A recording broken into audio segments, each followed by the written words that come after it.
아이고, 계속 빠지네. 탈모 샴푸를 써도 소용이 없어. 여러분이 지금까지 알고 계셨던 탈모 상식은 대부분 틀렸습니다. 머리가 뜨거우면 탈모가 생긴다고 알고 계셨죠? 그래서 두피를 식히는 제품들을 열심히 사용하고 계실 겁니다. 하지만 30년 넘게 모발 노화를 연구해 온 제 경험으로 말씀드리면 그건 완전히 반대입니다. 열은 원인이 아니라 이미 탈모가 진행되고 있다는 신호일 뿐이에요. 저는 박사 김선호입니다. 얼마 전 제 지인 한 분이 정수리 수치 너무 줄어서 심각하게 고민하셨는데요.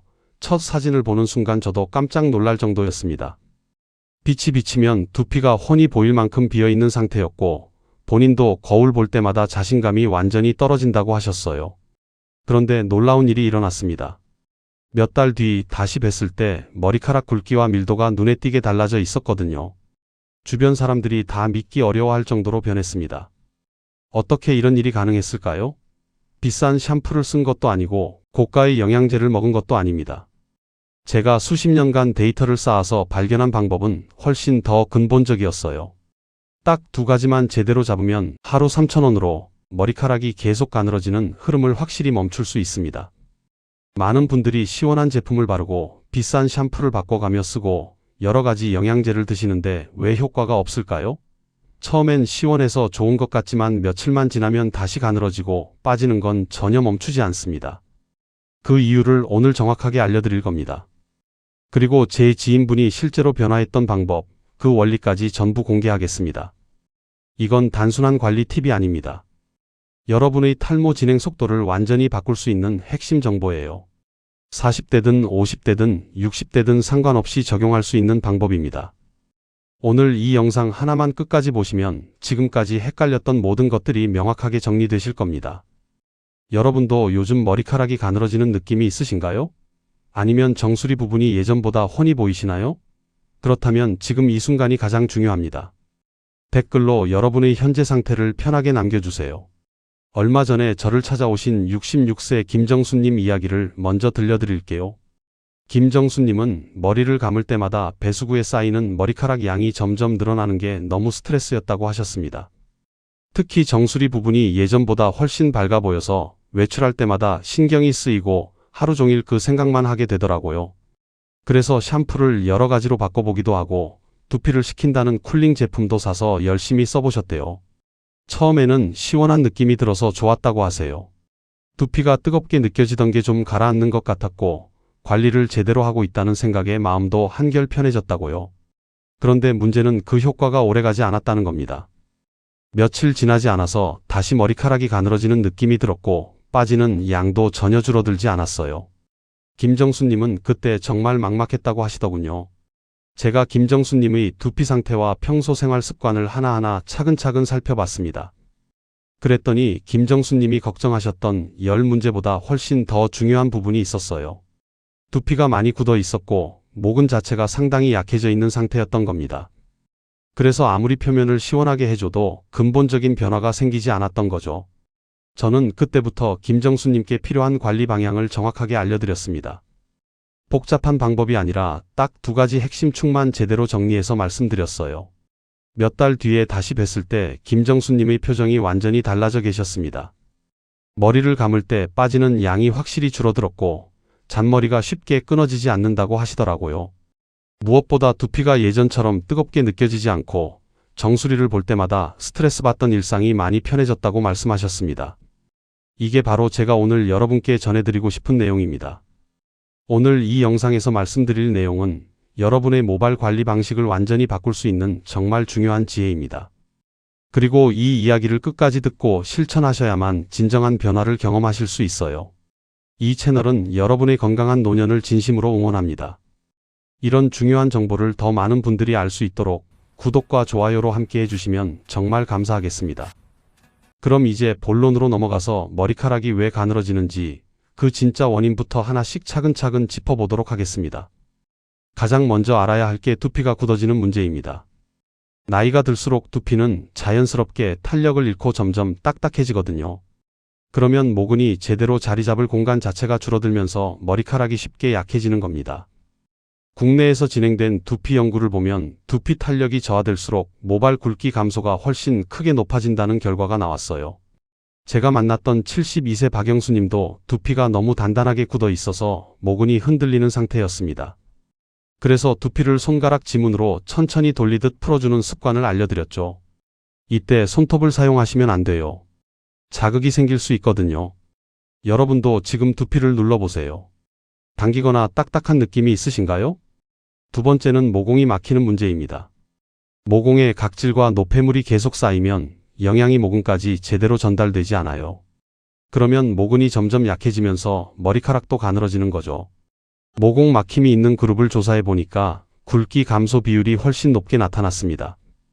69세 이상도님은 샴푸하는 방법을 바꾼 뒤로 머리카락이 빠지는 양이 눈에 띄게 줄었다고 하시더라고요. 샴푸할 때는 거품을 충분히 낸 다음에 두피 중심으로 부드럽게 문질러 주시는 게 중요합니다. 다만 하루에 여러 번 감으시면 오히려 두피가 건조해질 수 있으니 주의하셔야 해요. 혹시 여러분은 샴푸할 때 두피보다 머리카락만 주로 문지르고 계시진 않나요? 세 번째는 두피로 가는 혈류가 떨어지는 겁니다. 두피의 흐름이 줄어들면 모발의 성장 속도가 눈에 띄게 느려져요. 해외 생리학 연구에서도 두피 혈류 감소는 모발 생장기가 짧아지는 것과 직접 연관이 있다고 보고하고 있습니다. 제가 상담했던 58세 최한별님은 목 긴장 때문에 두피 순환이 크게 떨어진 상태였어요. 그래서 목과 어깨를 이완시키는 스트레칭을 꾸준히 해보시라고 권해드렸죠. 다만 너무 강하게 꺾는 스트레칭은 오히려 무리가 갈 수 있으니까 피하셔야 합니다. 혹시 요즘 목이나 어깨가 자주 뭉치는 느낌이 있으신가요? 네 번째는 생활 속 스트레스입니다. 스트레스를 받으면 모근 주변에 미세한 염증이 생기면서 머리카락이 가늘어지는 속도가 훨씬 빨라집니다. 국내 건강심리 조사를 보면 스트레스 수준이 높을수록 모발이 약해지는 비율이 확실히 증가한다는 결과가 있어요. 62세 유지은님은 잠을 제대로 못 주무시는 게 정수리가 가늘어지는 큰 원인이었습니다. 그래서 잠들기 전에 깊은 호흡을 하면서 두피를 가볍게 이완시켜드리는 방법을 알려드렸어요. 딱 1분만 해도 충분합니다. 다만 두피를 뜨겁게 만드는 찜질은 피하셔야 해요. 요즘 밤에 편안하게 주무시고 계신가요? 다섯 번째는 잘못된 식습관이에요. 머리카락은 단백질, 아연, 비타민으로 구성되어 있거든요. 이런 영양소가 부족하면 머리카락이 쉽게 약해질 수밖에 없습니다.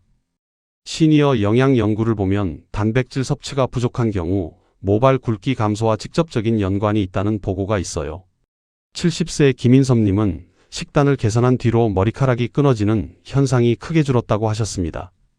콩, 달걀, 호박씨 같은 음식을 꾸준히 드시는 게 좋아요. 하지만 영양만 챙긴다고 해서 다 해결되는 건 아닙니다. 생활 루틴도 함께 관리하셔야 효과가 제대로 나타나요. 오늘 드신 식단 중에 모발에 도움이 되는 음식이 있으셨나요? 여섯 번째는 제품 중심으로만 관리하는 습관입니다. 샴푸, 앰플, 쿨링 제품 같은 건 사실 보조적인 역할일 뿐이에요. 모근의 본질 자체를 바꿔주진 못합니다. 제품 중심으로만 관리하는 분들을 6개월 동안 추적해봤더니 변화폭이 상당히 낮게 나타났어요. 65세 허미라님은 제품 의존에서 벗어나니까 오히려 두피가 예민하게 반응하던 게 크게 개선됐다고 하시더라고요. 제품보다는 두피의 바탕 상태를 먼저 살펴보셔야 합니다. 여러 제품을 동시에 바꾸시면 상태를 정확하게 확인하기가 어려워요. 혹시 요즘 제품을 바꾸는 데만 너무 집중하고 계시진 않나요? 그런데 여기서 정말 중요한 게 하나 더 있습니다. 지금까지 말씀드린 6가지 원인들도 물론 다 관리하셔야 하는데요. 사실 어떤 나이든 공통적으로 가장 확실한 진행 억제 방법이 따로 있어요. 40대든 50대든 60대든 연구 결과가 가장 명확하게 나온 2가지가 있습니다. 바로 경구 억제제와 미녹시딜이에요. 이 2가지를 함께 사용하면 머리카락이 가늘어지는 속도를 확실히 늦출 수 있고 굵기를 유지하는 효과가 뚜렷하게 나타난다는 보고가 계속 반복되고 있습니다. 제가 상담했던 66세 최도윤 님도 이 2가지 방법을 시작하면서 가늘어지던 흐름이 눈에 띄게 멈췄어요. 특히 40대나 50대는 굵기를 회복할 가능성도 높고요. 60대는 유지하는 효과가 정말 확실합니다. 다만 전립선이나 혈압, 심혈관 관련 약을 드시는 분들은 상호작용이 있을 수 있으니까 꼭 점검을 하고 시작하셔야 해요. 여러분은 지금 어떤 변화를 가장 바라고 계신가요? 그럼 이제 이 두 가지 핵심 축을 기반으로 일상에서 실천할 수 있는 관리 방법들을 하나씩 더 자세하게 확장해서 정리해 보겠습니다. 먼저 연령대별로 목표를 어떻게 설정하는지가 정말 중요합니다. 40대나 50대는 모낭이 자극에 반응하는 능력이 아직 충분히 남아 있어요. 그래서 굵기를 회복할 가능성이 상당히 높습니다. 반면에 60대는 유지가 가장 큰 목표가 돼야 해요. 여기서 기대치를 지나치게 높게 잡으시면 중간에 지치기 쉽거든요.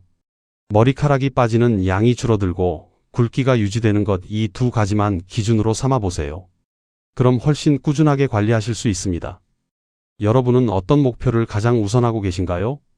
두 번째로 두피 유연성을 회복시키는 게 정말 중요해요. 두피가 말랑말랑하면 모근이 숨쉬기 좋은 환경이 만들어지거든요. 그런데 너무 세게 누르시면 안 됩니다. 천천히 부드럽게 풀어주는 게 핵심이에요. 아침에 일어나서 한 번, 저녁에 잠들기 전에 한 번, 하루에 딱 3분씩만 반복해 보세요. 지금 손끝으로 두피를 살짝 눌러보시면 어떤 느낌인가요? 딱딱하다면 바로 오늘부터 시작하시는 게 좋습니다. 세 번째는 샤워할 때 물 온도를 관리하는 겁니다. 너무 뜨거운 물은 모근을 구성하는 단백질을 약하게 만들어요. 그래서 뜨거운 물로 머리를 감는 습관은 꼭 피하셔야 합니다. 미지근한 물로 두피를 먼저 충분히 적신 다음에 샴푸 거품을 올리는 게 좋아요. 평소에 샤워할 때 물 온도가 어떤가요? 한번 체크해 보세요. 네 번째는 목과 어깨를 이완시키는 루틴입니다. 목이 경직돼 있으면 두피로 가는 흐름이 확실히 떨어져요. 그런데 갑작스럽게 무리한 스트레칭을 하시면 오히려 다칠 수 있으니 조심하셔야 합니다. 목을 좌우로 천천히 돌리고 어깨 긴장을 살살 풀어주는 정도로 충분해요. 하루에 3분 정도는 가능하시죠? 다섯 번째는 올바른 건조 방법입니다. 머리카락은 젖었을 때 가장 약한 상태예요. 그런데 뜨거운 바람만 오래 쐬면 더 약해질 수밖에 없습니다. 수건으로 머리카락을 눌러서 물기를 충분히 제거한 다음에 미지근한 바람으로 말리는 게 좋아요. 지금은 어떤 온도의 바람을 사용하고 계신가요? 여섯 번째는 하루 3,000원 루틴의 의미를 정확하게 아는 겁니다. 제가 말씀드린 필요한 두 가지 핵심 축과 최소한의 보조 루틴만 갖춰도 하루 3,000원 정도면 충분히 관리할 수 있어요. 비싼 제품이 효과와 비례하는 경우는 사실 많지 않습니다. 불을 먼저 끄는 축과 토양을 살리는 축, 이 두 가지를 우선순위로 두시면 됩니다. 하루 3,000원이라면 부담이 좀 덜하신가요? 일곱 번째로 스트레스 관리도 빼놓을 수 없어요. 스트레스가 쌓이면 두피 미세염증이 생기면서 모근이 약해지는 속도가 빨라집니다. 잠들기 전에 깊은 호흡을 하거나 가벼운 명상을 하는 것만으로도 충분히 도움이 돼요. 복잡하게 생각하지 마시고 편안한 마음으로 시작해 보세요. 여덟 번째는 식습관을 조금씩 개선하는 겁니다. 단백질과 아연, 비타민이 풍부한 음식을 꾸준히 드시는 게 중요해요. 콩, 달걀, 견과류, 녹황색 채소 같은 걸 매일 조금씩이라도 챙겨 드시면 좋습니다. 영양만으로는 부족하지만 다른 관리와 함께하면 시너지가 생겨요. 아홉 번째는 제품 선택에 너무 많은 시간을 쓰지 않는 겁니다. 제품은 보조 역할일 뿐이에요. 기본적인 샴푸 하나만 두피에 자극이 없는 걸로 선택하시고 나머지는 두피 바탕 관리에 집중하세요. 그게 훨씬 효율적입니다. 열 번째는 꾸준함입니다. 하루 이틀 해보고 효과가 없다고 포기하시면 안 돼요. 최소 3개월은 꾸준히 해보셔야 변화가 눈에 보이기 시작합니다. 작은 변화라도 느껴지면 그게 신호예요. 계속 가시는 겁니다. 이제 마지막으로 오늘 내용을 정리하면서 앞으로 어떤 방향으로 나아가야 할지까지 안내해 드리겠습니다. 오늘은 연령대와 상관없이 머리카락이 왜 가늘어지는지, 그리고 그 흐름을 어떻게 멈출 수 있는지에 대해 아주 자세하게 말씀드렸습니다. 많은 분들이 두피에서 열이 느껴지면 그게 탈모의 원인이라고 믿으세요. 그래서 두피를 시원하게 해주는 제품들을 찾아서 열심히 쓰시는데요. 사실 열은 탈모가 시작되는 원인이 아니라 이미 진행되고 있다는 신호입니다. 정작 모근은 탄력을 잃어가고 있고 모공은 막혀 있고 혈류는 떨어지면서 머리카락이 점점 가늘어지고 약해지는 거죠. 그래서 아무리 시원한 케어를 열심히 해도 근본적인 변화는 생기지 않는 겁니다. 반대로 오늘 말씀드린 두 가지 핵심 축은 연령대와 무관하게 진행 속도를 확실히 늦춰주는 역할을 합니다. 경구 억제제와 미녹시딜, 이 두 가지를 제대로 사용하면 가늘어지는 흐름을 멈추고 굵기를 유지할 수 있어요. 그리고 나이에 따라서 기대치를 다르게 설정하는 게 무엇보다 중요합니다. 40대나 50대는 굵기를 회복할 가능성이 충분히 높고요. 60대는 유지하는 게 가장 큰 성과예요. 이 기준만 잘 잡아도 무엇을 먼저 해야 할지 헷갈리지 않으실 겁니다. 잘못된 방향으로 관리하면 어떻게 될까요? 머리카락이 가늘어지는 속도는 더 빨라지고 두피는 점점 더 굳어지면서 되돌리기가 정말 어려워집니다. 빠지는 양도 늘어나고 모근 자체가 완전히 약해져서 나중에는 회복 가능성마저 낮아지는 거죠. 하지만 반대로 제대로 된 방향으로 관리하면 어떻게 될까요? 불을 먼저 끄고 두피를 부드럽게 풀어주면 머리카락은 천천히 안정되기 시작합니다. 빠지는 양이 줄어들고 가늘어지는 속도도 확실히 느려져요. 두피가 말랑해지면서 모근이 숨쉬기 좋은 환경이 만들어지는 겁니다. 오늘 바로 시작할 수 있는 단 하나의 제안을 드리겠습니다. 두피를 하루에 딱 3분씩만 말랑하게 만들어주는 습관을 시작해보세요. 아침에 한 번, 저녁에 한 번, 손가락 지문으로 두피를 천천히 돌리듯 풀어주는 겁니다. 이 작은 변화가 모든 관리의 기반이 됩니다.